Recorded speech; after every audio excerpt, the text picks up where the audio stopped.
Hi hello രേവ്സിൻ്റെ പുതിയൊരു വീഡിയോയിലേക്ക് എല്ലാവർക്കും സ്വാഗതം. ഇന്ന് വളരെ പെട്ടെന്ന് തന്നെ തയ്യാറാക്കാൻ പറ്റുന്ന ഒരു സാമ്പാറാണ് ഉണ്ടാക്കുന്നത്.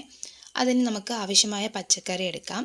പച്ചക്കറിയൊക്കെ ഒന്ന് ചിരണ്ടി തൊലിയൊക്കെ കളഞ്ഞ് ഒന്ന് കട്ട് ചെയ്ത് വൃത്തിയാക്കി എടുക്കാം. ഈ സാമ്പാർ വളരെ പെട്ടെന്ന് തന്നെ നമുക്ക് ഉണ്ടാക്കാൻ പറ്റുമേ. അതിന് നമുക്ക് ദോശയുടെയും ഇഡ്ഡലിയുടെയും ഒക്കെ കൂടെ വളരെ ടേസ്റ്റായിട്ട് തന്നെ കഴിക്കാൻ പറ്റുന്നൊരു കറിയാണ്. നമുക്കിനി അരിഞ്ഞു വെച്ചിരിക്കുന്ന പച്ചക്കറി നമുക്കൊരു കുക്കറിലേക്ക് ചേർത്ത് കൊടുക്കാം. ഞാൻ വളരെ ചെറിയ പീസസ് ആയിട്ടാണ് ഇത് കട്ട് ചെയ്തിരിക്കുന്നത്. ഇനി നമുക്ക് ഇതിലേക്ക് മെയിനായിട്ടും വേണ്ടത് സാമ്പാർ പരിപ്പാണ്. അത് നമുക്ക് ആവശ്യത്തിനെടുത്തൊന്ന് കഴുകി വൃത്തിയാക്കി കുക്കറിലേക്ക് ഇട്ട് കൊടുക്കാം. ശേഷം ഞാൻ 1 ടീസ്പൂൺ മഞ്ഞൾപ്പൊടിയും 1 ടീസ്പൂൺ ജീരകപ്പൊടിയും 1 ടീസ്പൂൺ ഉലുവാപ്പൊടി കൂടിയാണ് ചേർത്ത് കൊടുക്കുന്നത്. ഇനി നമുക്ക് ആവശ്യത്തിന് ഉപ്പ് കൂടി ഒന്ന് ചേർത്ത് കൊടുക്കാം. ഇനി ഞാൻ പുളിയാണ് എടുക്കുന്നത്. ഒരു കഷ്ണം പുളി എടുത്ത് നമുക്ക് നന്നായിട്ടൊന്ന് പിഴിഞ്ഞെടുക്കാം. പുളിവെള്ളം നമ്മൾക്ക് സാമ്പാറിലേക്ക് ചേർത്ത് കൊടുക്കാനുള്ളതാണ്. അത് നന്നായിട്ടൊന്ന് പിഴിഞ്ഞെടുക്കാം. ശേഷം പുളിവെള്ളം കൂടി നമ്മൾ കുക്കറിലേക്ക് ചേർത്ത് കൊടുത്തു. ഇനി നമുക്ക് പച്ചക്കറി വേവാനുള്ള ആവശ്യത്തിന് വെള്ളം കൂടി ചേർത്ത് കുക്കർ അടച്ച് നമുക്കൊന്ന് ഒരു 5 വിസിൽ വരുന്നിടം വരെ ഒന്ന് വേവിച്ചെടുക്കാമേ.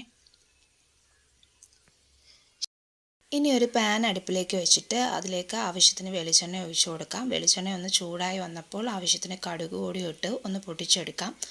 ശേഷം അരിഞ്ഞു വെച്ചിരിക്കുന്ന കൊച്ചുള്ളിയും ചതച്ച വെളുത്തുള്ളിയും 2 വറ്റൽമുളകും കൂടെ ചേർത്ത് നമുക്ക് നന്നായിട്ടൊന്ന് ഇളക്കിയെടുക്കാമേ. നന്നായിട്ടൊന്ന് ഇളക്കി വന്നതിന് ശേഷം ആവശ്യത്തിനുള്ള കറിവേപ്പില കൂടി ചേർത്ത് കൊടുക്കുവാണേ. ഇനി സാമ്പാറിലേക്ക് ആവശ്യമായ പൊടികൾ ചേർത്ത് കൊടുക്കാം. ഞാനൊരു വലിയ ടീസ്പൂൺ മുളക് പൊടിയും ഒരു ചെറിയ ടീസ്പൂൺ മല്ലിപ്പൊടിയുമാണ് എടുത്തിരിക്കുന്നത്. അത് നന്നായിട്ടൊന്ന് ചൂടാക്കി കൊടുക്കാം. നന്നായിട്ടൊന്ന് ചൂടാക്കിയതിന് ശേഷം നമുക്ക് കുക്കറിലെ സാമ്പാറിലേക്കൊന്ന് ചേർത്ത് കൊടുക്കാം. ശേഷം നന്നായിട്ട് കലക്കി ഒന്ന് ചൂടാക്കി എടുത്താൽ മതി. വളരെ പെട്ടെന്ന് തന്നെ നമ്മുടെ സാമ്പാർ നമുക്ക് തയ്യാറാക്കി എടുക്കാൻ പറ്റും. വളരെ ടേസ്റ്റാണ്. നിങ്ങളെല്ലാവരും ഒന്ന് ട്രൈ ചെയ്ത് നോക്കണം.